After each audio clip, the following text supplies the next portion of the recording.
Hi నమస్తే. నేను మీ సునీల్ కుమార్ గాజుల. ఏ ఖర్చు లేకుండా చేసే ఒక పని ద్వారా నీ జీవితంలో శారీరకంగా, మానసికంగా ఆనందంగా ఉంటూ నువ్వు చేస్తున్న పనిలో అద్భుతంగా ఎదగడానికి ఆస్కారం ఏర్పడే ఒక పని. ఏంటి అది అనంటే, పొద్దున నిద్ర లేవగానే ఎలా లేస్తున్నావో ఒక్కసారి ఆలోచించే ప్రయత్నం చెయ్యి.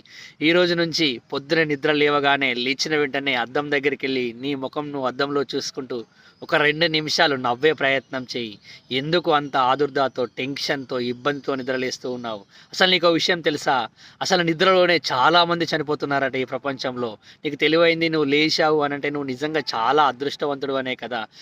చిన్న సమస్యల గురించి ఆలోచిస్తూ, మదన పడుతూ, ఇబ్బంది పడుతూ కూర్చోకు. ఒకసారి ఇలా నవ్వడం అలవాటు చేసుకుంటే ఆటోమేటిక్‌గా నీ జీవితంలో అద్భుతమైన మార్పులు జరగడానికి ఆస్కారం ఏర్పడుతూ ఉంటుంది. ఇది చిన్నగా అనిపిస్తుంది కానీ దీని ఫలితం మాత్రం చాలా పెద్దగా ఉండడానికి ఆస్కారం ఏర్పడుతూ ఉంటుంది. కాబట్టి ఒకరోజు, 10 రోజులు, 20 రోజులు, 40 రోజులు దీన్ని ప్రాక్టీస్ చేసే ప్రయత్నం చేయి మిత్రమా.